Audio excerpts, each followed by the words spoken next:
Doug Gottlieb for Colin. This is The Herd, Fox Sports Radio, Fox Sports 1, iHeartRadio app. He is the ageless one. He is a lead college basketball analyst, an NBA analyst on all things Fox Sports. He's the one and only Jim Jackson. He joins us. He covers the Big Three. He covers the NCAA tournament. He does it all. What do you think? Like we're sitting here and we're just waiting. What do you think? I think he stays, but let's back up. How about this from a perspective? And I don't know if Kawhi's camp looked at it in this way, but if Kawhi makes a decision Sunday or Monday, he falls into the same pile with Kevin Durant, Kyrie Irving, Klay Thompson, and doesn't get a lot of press. But since this thing has been stretched out all across the media outlets, it's all about Kawhi. So from a marketing perspective, you couldn't have it better because everything leading up to this is all about the Kawhi. It's the summer of Kawhi now, but whereas before, it was all about where's Durant going, you know? So I don't know if his camp kind of played that out or said this is how we're going to do it. They had to do the interviews, but strategically, I think it's awesome because all we're talking about is Kawhi. What would you do? I want you to put. I don't want you to carry his burdens or his bag. Just you personally. You played in what 12 different teams. All right, so you're in Toronto. You win a championship. You have LA is home. You got Clippers. You got Lakers. You got Raptors. What would you do? The person I am, I'm a real loyal person. Okay, to a fault at times. And if I'm in Toronto and we've won, they've given me everything I've asked for. They proved to me that we can win a championship. The management has proved that they'll do whatever it takes to win. We have a great staff, a great team. I would stay. I'm in the East. I got a chance to run it again. Yes, teams have gotten better, but so can we. That's me personally. Now, Kawhi talked about his, desire to play for the Lakers when he was at San Antonio. And so that has some value in regards to what he wants to do. But for me, sometimes the grass is not always greener on the other side. And plus, Toronto can pay me more. Okay, so unless there's a sign and trade opportunity to go to another team. What if he goes to the Lakers? Would it work? Like, I think they'd win, but like, you know how it is in basketball. When you're used to having the ball in your hands, and like LeBron can say like, hey, man, eventually it's going to be your team, and I'll be the point guard. Like, but that means that LeBron sets everybody up. He doesn't mind you taking the big shot, but he wants to pass you to take the big shot. Whereas that's not how kind of what Kawhi's evolved into. Does that actually work together? I'm not for sure because even though LeBron has gotten older, you think about the year he still had, this year, some career highs in a lot of his categories, statistical categories, okay? And it's extremely difficult when you're a ball handler, a creator, like Kawhi is. Because one of the big questions, we asked, and I asked myself, could Kawhi put a team on his back? We didn't really see it in San Antonio because he didn't have to. And he answered that question that he could.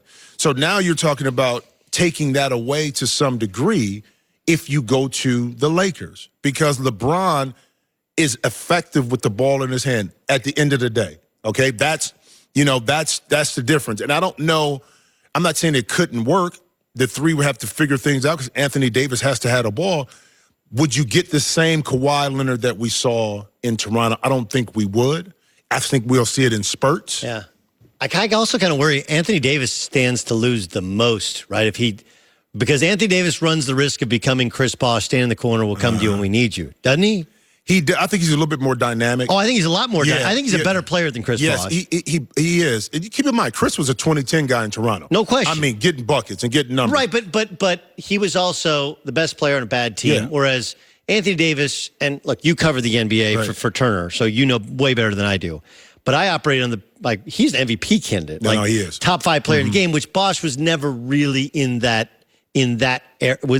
realm. Yeah, he wasn't. And, things change depending on what the system that Frank Vogel wants to run, I think is very important too, on how and where Anthony Davis gets those touches, okay? How you spread the floor is going to be important. How you fill out the rest of your roster to be able to get perimeter shooting is going to be very important to Anthony Davis, to give him the space that he needs to go to work. So all these things are still in the flux because what Kawhi did by, kind of delaying his decision is now you've taken the ability for the Lakers to build out the roster with shooters that were on the market earlier. They couldn't offer them contracts without knowing what they were going to do with that max salary that they had by waiting for Kawhi. So it's still some pieces to the puzzle, as we all know, the Lakers still have to make. What do you make of some of this post-mortem stuff on Kevin Durant? That didn't love playing for Steve Kerr is one story. That he and Draymond, when they got into it, that was the straw that broke the camel's back. Mm-hmm. There's it wasn't that he and Steph didn't get along, but, Steph's kind of the golden child there. Yeah. Plus, he's married. They weren't. There wasn't much of an off-the-court relationship. Like, now that he's gone, are these the seeds that has sprouted the tree that pushed him out? I think it was a combination of a lot of stuff, from what I'm hearing. Not that he didn't get along with his teammates. Again, you're going to have flare-ups, okay, in regards to either coach or player. That's going to happen when you're in the locker room. And plus, you understand that when I was talking to Steve Kerr before, he said this has been the hardest year they've had just because of the expectations, just because of the mental drain of getting back to a finals, getting through the regular season. So you put that into the bowl of stress that you have to deal with, the high expectations, not just from Golden State or from Oakland, but from the NBA by itself. And then you have an individual who's still trying to prove that he's still he's the best player. But you have all these shots being fired at him in regards to, well, you're on the best team, you have this, and are you really? So I'm not surprised in regards to Kevin Durant leaving, because the signs to me were already there if you just paid attention to it, and it could be a combination of all those things you talked about. Does it work with him and Kyrie in Brooklyn? I hope it does. I really do, because we were talking on Speak for Yourself a few days ago, and I talked about the value of those two being really great friends. And I've heard they've been talking about this for a while. And then, Marcellus and Jason said, I don't know, Marcellus wasn't there, but Jason said, you shouldn't do business with friends. I said, I get it, but it's been some guys that have been great friends that are great business partners, okay? So it does work.